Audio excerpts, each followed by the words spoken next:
Ladies and gentlemen, boys and girls, it is I, the one, the only Hidden Flame, and today I have returned to the Final Fantasy timeline.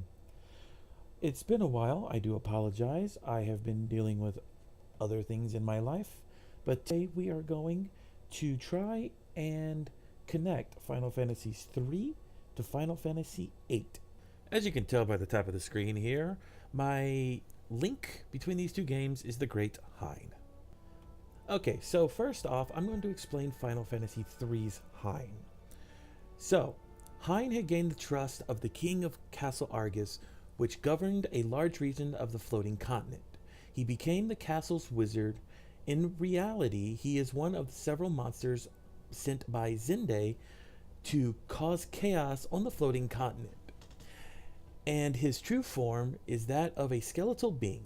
He has cast a spell over the Elder Tree, causing it to float over the desert south of Castle Argus and christens it Castle Hein. Hein bewitches the castle's inhabitants and imprisons them in his new fortress, which he terrorizes by the neighboring town of Tokol. Lunith and his friends are captured during a raid and are brought to the living castle.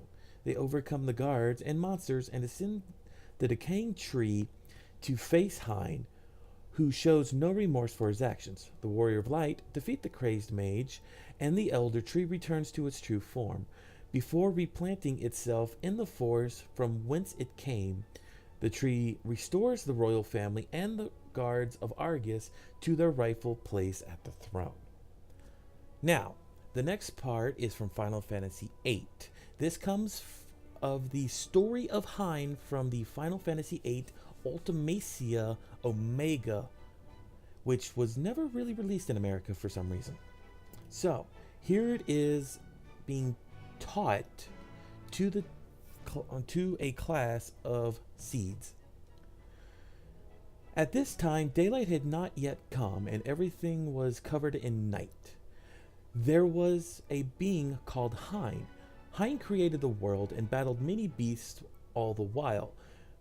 Because of the magic Hein used, he was eventually able to win the battles. Thus, Hein was the governor of this world. Hein seated himself upon his throne from where he thought he could see all around. However, from the location of his throne, Hein was unable to view the eastern sea because of a mountain. Because of his long battles, Hein had become too tired to destroy the mountain and needed a tool to carve it up. He had an idea of what to apply to this task. This tool would be able to function of its own accord and be able to increase its own numbers. Hein named these tools human beings.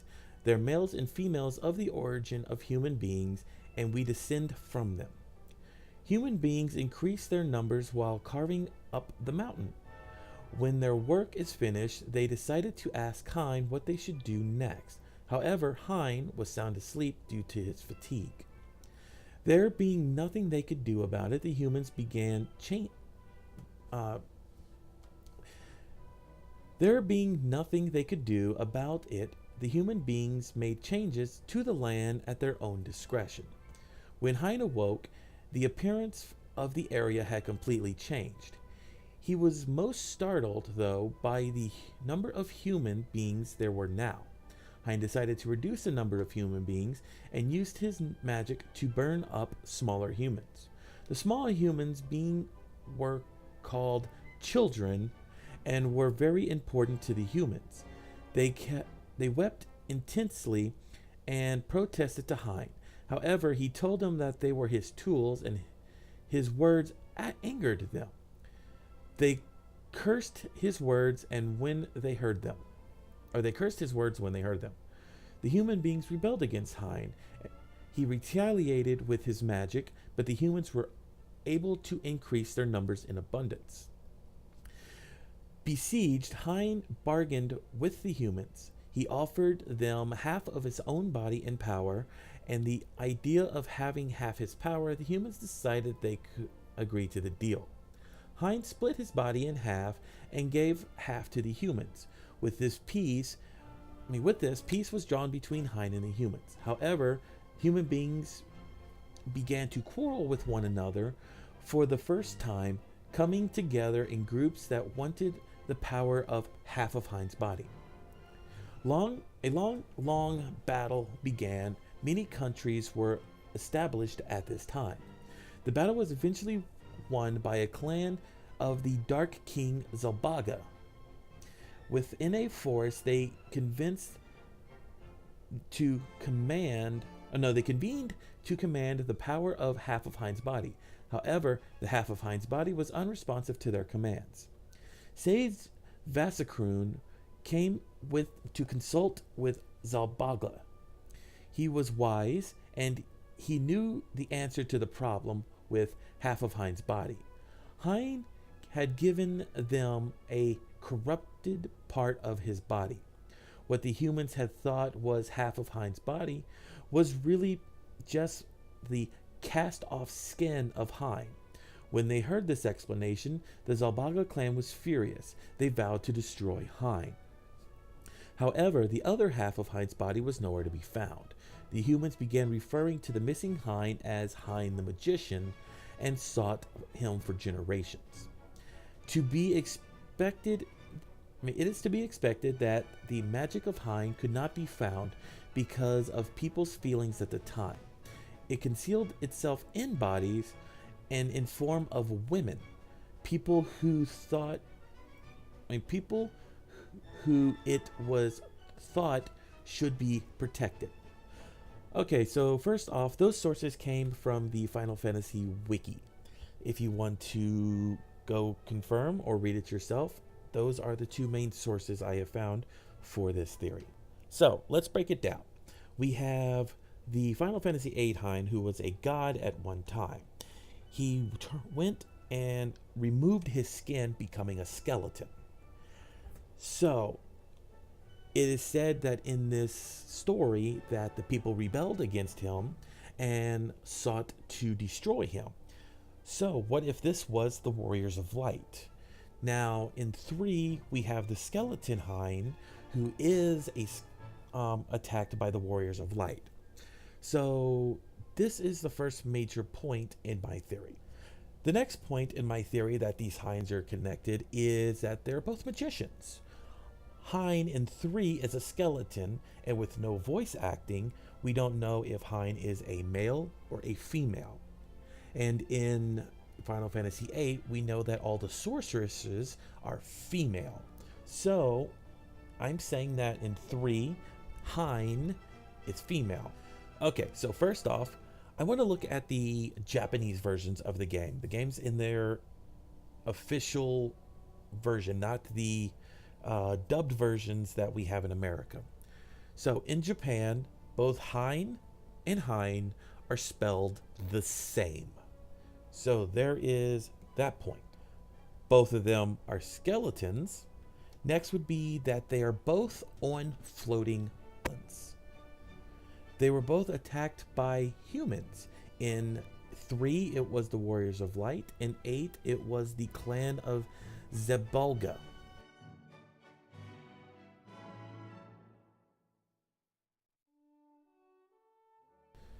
Now, this is not the only connection I have between the two games. The next connection I have is with Ultimecia herself. If you played 8 and you know of her castle on a floating island, it makes sense that she might have gone back in time, learned how Hein himself used the magics or the technology to make his castle floating for her own floating castle. Now, the next part may be a little controversial, but what if Ultimecia is Hein? As you can see, there really is no similarities between the two. But if you are a god who has shed your skin, why not give yourself a new set of skin? But if you think of it this way, a god can do whatever it wants. So what if Hein put on a new skin, made himself look female, and decided to play with timelines?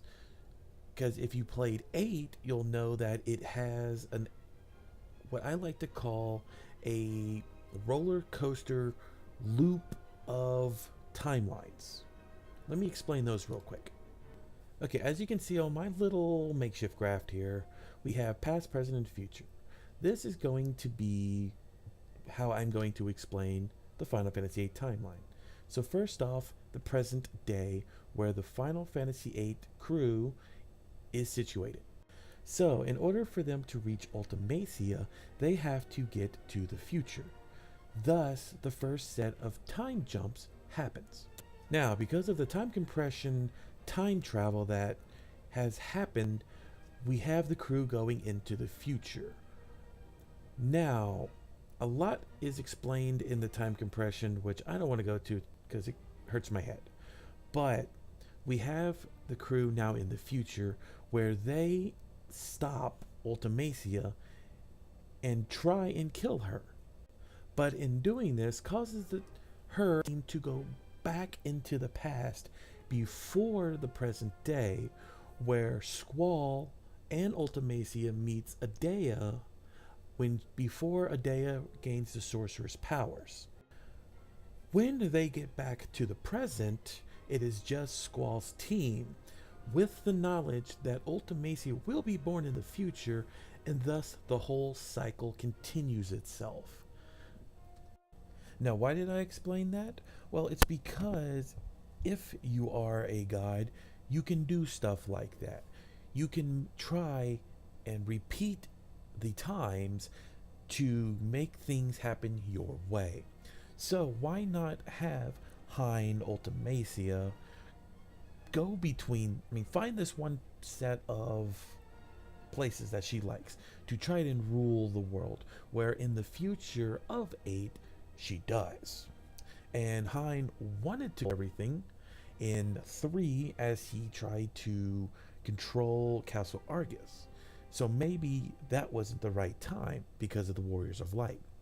And in Final Fantasy VIII, the Warriors of Light have been resurrected as Squall's team of Squall, Riona, Zell, Selphie, Quistis, and Irvine. But being the god that she is, when she is defeated this time, she goes back in time to a time where she feels she can control things again, putting herself in a new body, which is Adea. And then the cycle continues again, where Adea gives it to Riona, who probably gives birth to the next sorceress and the next sorceress and the next sorceress until it becomes Ultimecia again, and it continues onward. But for some reason, Hein can't go further back in time to stop this from happening. In my mind, the idea that when Hein was killed in 3, his magical aura became an essence for himself to continue on living through the descendants of whoever he gives it in. So say, for example, he transferred his powers unknowingly to one of the Heroes of Light. Let's say, for the sake of argument, since all the sorceresses are female, let us say that Hein transferred his powers into Rifia. Anyway, let's say he transferred his powers into her. And after the battle with Zinde, she settles down, has kids. The first female of the group, of her kids, or probably the only kid, it's never explained if she has any, but for the sake of argument, she has a daughter. That daughter has another daughter. That daughter has another daughter. So forth and so forth and so forth, until she gives one of her descendants is Adea. And then it goes from Adea, who transfers the Hein powers to Riona, and then Riona gives birth to a kid, and so forth until again Ultimecia. Now, having said all that, if anyone has watched Back to the Future, they will know that time can be changed. Let me show you what I mean. So what we see here is the idea that with the knowledge that Squall and company has from their time traveling adventure, let's say somehow they stop or use Dr. Odane's powers of science to prevent the sorceress from going forward and passing her powers onwards, and thus stopping Hein altogether. How is this possible? I don't know. This is why it says unknown. But that leads into another theory, which goes into another game, which I will get to very shortly. So my theory is that Hein became Essence after 3. We already have it that Hein ripped off his skin in the story that we showed in 8. So he ripped off his skin, he is now a skeleton, which we see in 3. Then, for some reason, he vanishes after that big battle, which in the theory is the Warriors of Light defeating Hein. He vanishes. So he becomes an Essence, gets inside Rifia. Anyway, so she passes on down unknowingly as he is laying dormant, gaining powers, which eventually gets to an unnamed sorceress. We have no idea who she is, but she has a companion or a knight called Zypher. Now, in 8, you see this happen in a dream state with Squall's team, where Laguna Leore, I still can never remember his name, is enacting this. So this is the first time we see a sorceress and a knight together. And this leads into the story where Cypher wants to be this, goes on his tangent stage, and starts helping the sorceresses. This timeline was Adea. Now, the next group was Rinoa and Squall as a sorceress and her knight. Now, there is another theory that I have found regarding exactly who Ultimecia is. I will add that now. Again, back to the Final Fantasy Wiki. Here is this theory. Rinoa becomes a sorceress partway through Final Fantasy VIII. The sorceresses of the world are prone to become evil and wreaking terrible destruction. And at the time of the game, the world is just recovering from from the known conflict called the Sorceress War. Concerned, Rinoa goes to Adea Kramer, the former sorceress herself, for advice. Adea explains that the sorcerers can easily become corrupted by their power, but that this can be avoided by relying on the support of friends. In particular, Adea advises Rinoa to find a knight who can offer her emotional support. Riona's love interest, Squall Lionheart, volunteers to be her knight. Now, based on this conversation, one theory suggests that the evil sorceress Ultimecia is actually the future version of Rinoa herself, driven mad by the grief of Squall's death, who intends to compress time as a way of regaining her beloved. Others claim that Ultimecia is in fact Rinoa, based on several hints within the game, such as the fact that Ultimecia's GF bears the same name, default is Griever, as the ring that Squall gives to Rinoa during the course of the game. However, before fighting Griever, Ultimecia claims that one of the party members Ultimecia claims to attach to one of the party members, Squall. It can be assumed that, in doing so, Ultimecia's GF, or in fact Ultimecia herself, takes a part of Squall which he holds close the Griever emblem, such as it should also be noted that Griever is not only part of the ring that Squall gave to Riona, but presumably the lion head at the end of the keychain on the part of his belts.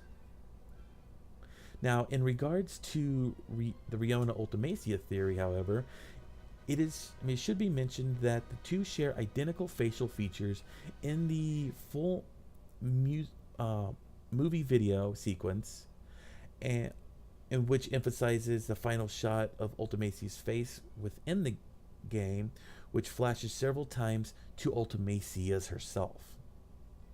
Furthermore, Riona and Ultimecia are the only two sorcerers who are shown to have wings grown. Riona's are white for her angel wing limit break, and Ultimecia possesses black wings when you meet her in the castle.